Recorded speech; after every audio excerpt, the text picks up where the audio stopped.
반갑습니다. 26일 화요일 기쁨의 50일 10번째 날 새벽 기도회 하나님께 올려드립니다. 함께 오늘 이곳에 계신 성령님 찬양 부르십니다.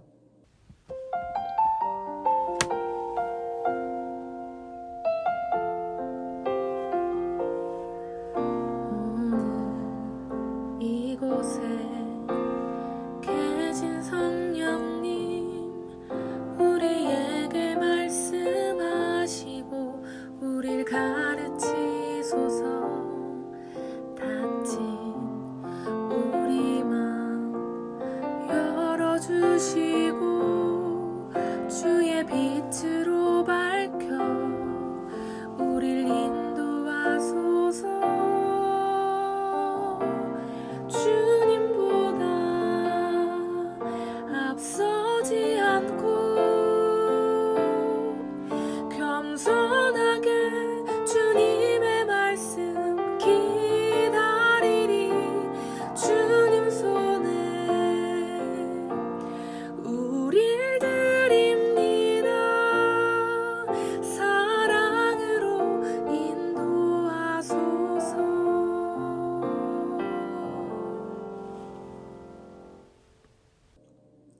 허락하신 말씀은 출애굽기 19장으로 이어갑니다. 19장 1절부터 4절까지의 말씀입니다. 함께 본문을 읽겠습니다. 이스라엘 자손이 애굽 땅을 떠난 지 3개월이 되던 날 그들이 시내 광야에 이르니라. 그들이 르비딤을 떠나 시내 광야에 이르러 그 광야에 장막을 치되 이스라엘이 거기 산 앞에 장막을 치니라. 모세가 하나님 앞에 올라가니 여호와께서 산에서 그를 불러 말씀하시되 너는 이같이 야곱의 집에 말하고 이스라엘 자손들에게 말하라. 내가 애굽 사람에게 어떻게 행하였음과 내가 어떻게 독수리 날개로 너희를 업어 내게로 인도하였음을 너희가 보았느니라. 오늘의 기도 제목, 떠나는 믿음, 주님께 가까이 나아가는 믿음으로 승리하게 하소서. 떠나는 믿음, 주님께 가까이 나아가는 믿음으로 승리하게 하소서. 모세를 통해서 하나님을 알고 믿게 된 이드로가 오히려 멋진 리더의 모습을 보여주었지요. 즉 가정을 세워주고 공동체를 세워주고 모세의 리더십을 온전하게 해주었습니다. 그런 훌륭한 일을 한 후 간섭하거나 장인 어른으로서 부담을 주기는커녕 쿨하게 떠났어요. 그 후 이스라엘 백성은 출애굽한 지 3달이 되던 날에 시내 광야에 도착을 하게 됩니다. 2절에 지명이 다시 반복되고 있습니다. 이집트에서 떠난 후의 시간 그리고 도착 장소 등이 반복해서 명시되고 있다는 것은 뭔가 중요한 일이 앞으로 일어날 것임을 시사하고 있는 겁니다. 출애굽기 3장 4절부터 12절에 모세의 소명 사건이 나옵니다. 불붙은 떨기나무에서 모세를 부르신 하나님을 기억하실 겁니다. 그 중에 한 말씀 읽어보겠습니다. 출애굽기 3장 12절인데요. 함께 읽습니다. 시작.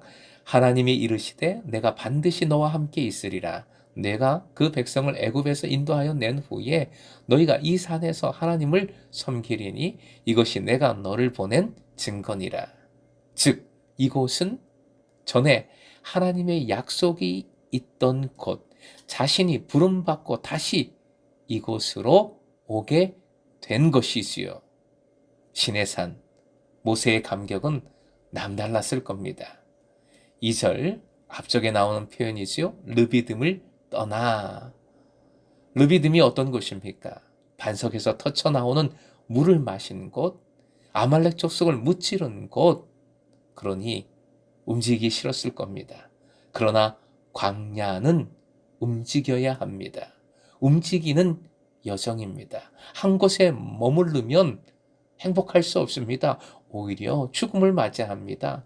여기가 좋사오니 앉으면 눕고 싶고 누우면 자고 싶고 그게 사람의 마음이지요. 가야 합니다. 떠나야 합니다. 이드로가 떠났고 이스라엘 백성도 르비딤을 떠나야 합니다. 큐티집 묵상 도움글에서 잘 밝혔듯이 시간이 참 오래 걸렸어요. 3개월. 시간이 오래 걸려도 계속해서 떠나야 합니다. 나아가야 합니다. 그래야 신의 산을 만나게 됩니다. 즉 주님을 새롭게 경험하게 되는 것이지요. 가만히 있으면 편안할 수 있으나 믿음의 동력을 누릴 수가 없습니다. 새로운 은혜를 경험할 수가 없습니다. 무엇보다 믿음이 미래 세대로 전수되는 일을 경험할 수가 없는 겁니다. 비바람이 앞길을 막아도 나는 가리 주의 길을 가리. 찬양 기억하시지요? 머무는 신앙이 아니라 나아가는 신앙 되시길 축복합니다. 3절 모세는 바로 그런 감격과 감사와 기대를 가지고 신의 산에 올라 하나님 앞으로 나아갔을 겁니다. 3절에서 말하고 아마르, 말하라 나가드 등은 반복에 의한 강조의 명령, 강한 명령입니다. 그만큼 하나님의 말씀이 한치의 착오도 없이 정확하게 이스라엘 백성에게 전달되어야 함을 하나님께서는 강조하고 있습니다. 또 3절에 나오는 표현 중에 중요한 표현 주목해 봅니다. 화연부 씨가 읽어봅니다. 시작. 야곱의 집 이스라엘 자손. 하나님께서 사랑하신 야곱의 이름이 나옵니다. 하나님께서 택하신 사람이 가정이 되고 그 가정이 민족이 됩니다. 공동체가 되었습니다. 바로 이런 믿음의 흐름, 복음의 흐름을 우리는 기억해야 하겠습니다. 한 사람이 한 가정을 믿음으로 세우고 한 가정이 교회를 세우고 교회가 민족을 세웁니다. 이 이름이 얼마나 중요합니까? 여러분 한 사람 한 사람의 믿음이 얼마나 중요한지 그래서 계속해서 나아가야 한다는 것 잊지 마십시다. 4절 이 말씀은 주님께서 어떤 분이신지 알고 의지하기를 원하고 계심을 밝히고 있습니다. 믿음의 출발점은 하나님이 어떤 분이신지 나에게 어떻게 하셨는지를 기억하는 것입니다. 함께 읽습니다. 시작. 믿음의 출발점은 하나님이 어떤 분이신지 나에게 어떻게 하셨는지를 기억하는 것이다. 믿음의 출발점이고 그리고 말씀을 묵상할 때의 초점인 거죠. 그렇다면 무엇을 기억하게 하시는가?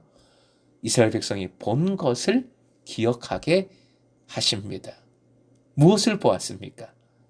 3가지죠. 첫 번째, 하나님께서 이집트인들에게 어떻게 행하셨는지를 보았습니다. 이것은 구원을 의미합니다. 또한 하나님께서 모든 우상 세력을 깨뜨리신 것을 보게 하신 겁니다. 두 번째 본 것, 하나님께서 어떻게 독수리 날개로 업어주셨는지를 보았습니다. 연결된 말씀, 신명기 32장 11절 12절인데요. 함께 읽습니다. 마치 독수리가 자기의 보금자리를 어지럽게 하며 자기의 새끼 위에 너풀거리며 그의 날개를 펴서 새끼를 받으며 그의 날개 위에 그것을 엎는 것 같이 여호와께서 홀로 그를 인도하셨고 그와 함께한 다른 신이 없었도다. 아멘. 광야에서 자주 목격할 수 있는 독수리의 모습을 담은 말씀입니다. 독수리의 비유를 통하여 하나님의 사랑과 보호와 인도하심과 양육하심을 성숙해 하심을 보여주신 겁니다. 세 번째 보여주신 것, 하나님께로 인도하셨음을 보았습니다. 인도하심의 목적은 하나님이십니다. 가나안이 목적지라고요?